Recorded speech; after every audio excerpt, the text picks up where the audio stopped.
안녕하세요. 창성고 1학년 학생 여러분 반갑습니다. 이번 시간은 6.25 전쟁과 관련된 내용들 교과서에는 어떻게 서술되어 있는지 선생님하고 한번 확인해보고 정리해보는 시간 가져보도록 하겠습니다. 교과서 252쪽입니다. 6.25 전쟁으로 되어 있죠. 한번 보도록 하겠습니다. 6.25 전쟁의 발발과 전개, 그러니까 어떻게 일어났는지, 그 다음에 6.25가 어떻게 전개되었는지. 그래서 학습 목표도 보면은 전개 과정을 여러분이 알아야 되고 피해와 영향을 여러분이 알면 됩니다. 학습지에 선생님이 여기 나오는 이 지도도 함께 실어놨기 때문에 학습지를 읽으면서 여기 나와 있는 번호 순서대로 이렇게 확인을 하면서 지도를 같이 볼 수 있도록 하면 되겠습니다.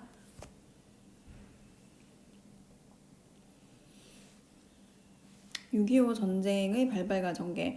정부 수립 이후에 이승만이 대통령이 됐습니다. 그 재헌국회에서 선거를 통해서 이승만이 당선이 되어가지고 대통령이 되었고, 내세운 정책이 반공정책이라고 했죠. 북진 통일을 외치면서 반공체제를 다졌다라고 했고, 북쪽에도 정부가 수립이 되어서 김일성 중심으로 평화 통일을 내세우긴 했지만 실제로는 전쟁 준비를 해나갔다라고 되어 있습니다.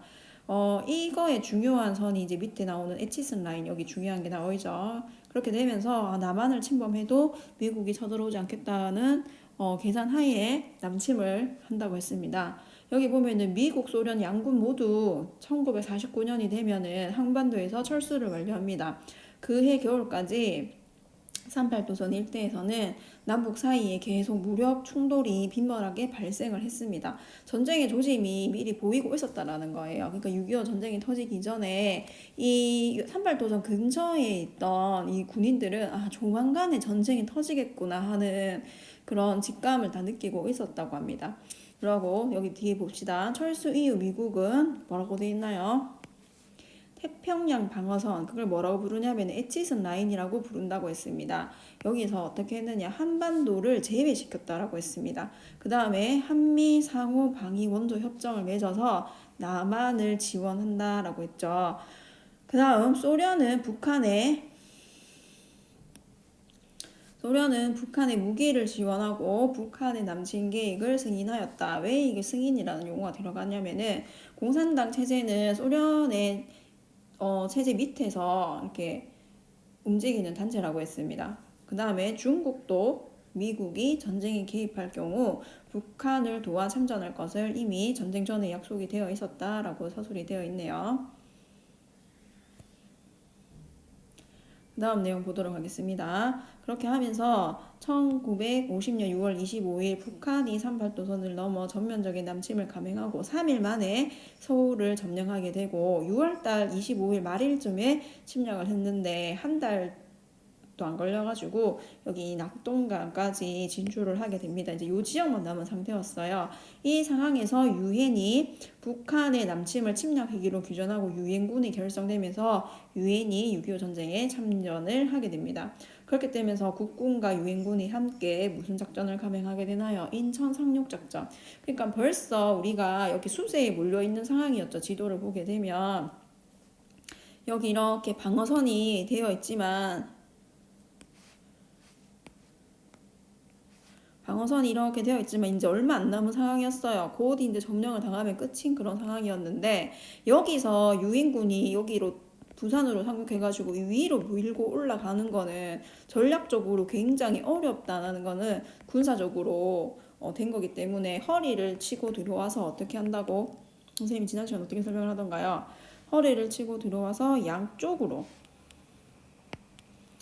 색깔이 잘 안 보이니까 좀 진한 색으로 선생님 표시할게요. 양쪽으로 이렇게 위로 밀고 올라가는 팀, 밑으로 치고 내려가는 팀. 그래서 여기를 공격을 하면서 다시 위로 올라가는 이런 양쪽으로 이제 진전하기 위한 전략을 했는 게 무슨 정책이다? 인천 상륙 작전이다 라고 했습니다.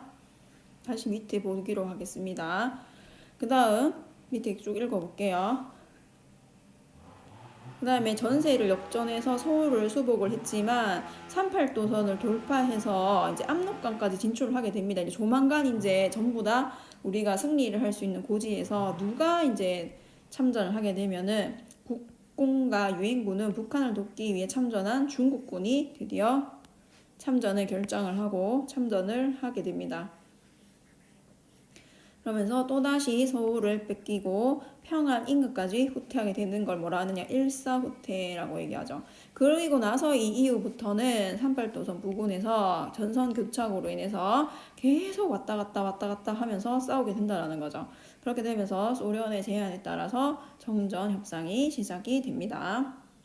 선생님이 이 정전 협상에서 중요한 정전 협상이 여러 개가 있었다고 얘기를 했습니다. 내용을 보면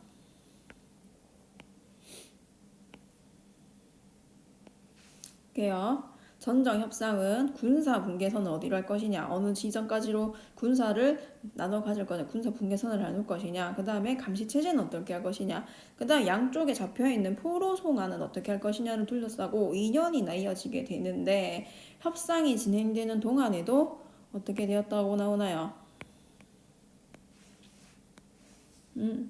38도선 부근에서 치열한 공방전이 계속되었고 전전 협상을 우리나라 정부는 계속 반대했다라고 했습니다. 반대하는 와중에 53년 7월 27일 유엔군과 북한군, 중국군 사이에 정전 협정이 체결되었다. 이게 중요하죠. 우리나라는 빠졌어. 이승만 정권은.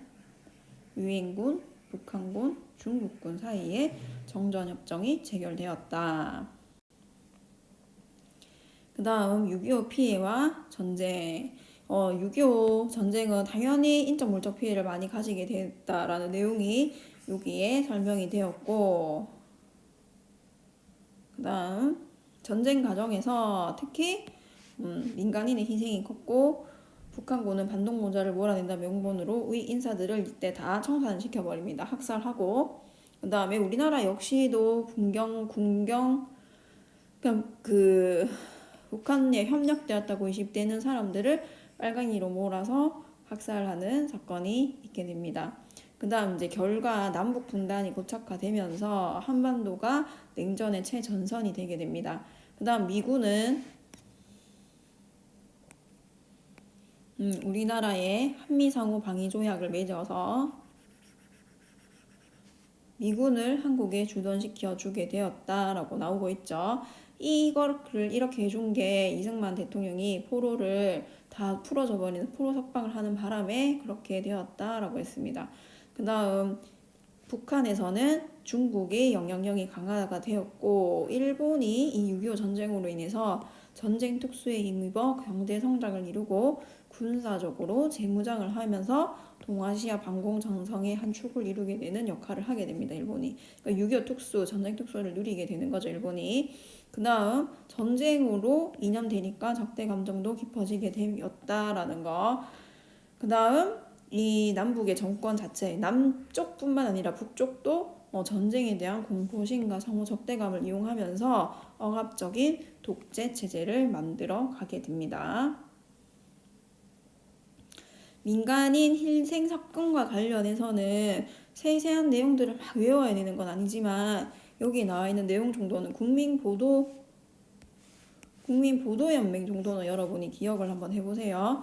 여기 보면은 국민보도연맹은 48년 정부가 좌익 전향자들을 보호 지도하는 명분으로 조직한 단체고 많은 사람들을 그러니까 좌익과 전혀 관련 없는 일반인들도 가입시켜가지고 나중에 군경에 의해서 처형시키는 일들이 자행이 되었다라는 거죠. 그 외의 내용들 학습지에 정리한 내용들이니까 읽어볼 수 있도록 합니다.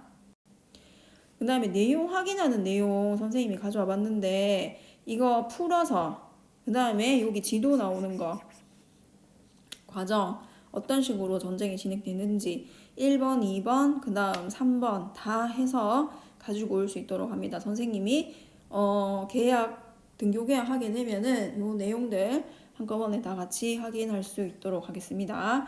오늘은 여기까지 하겠습니다. 수고 많았습니다.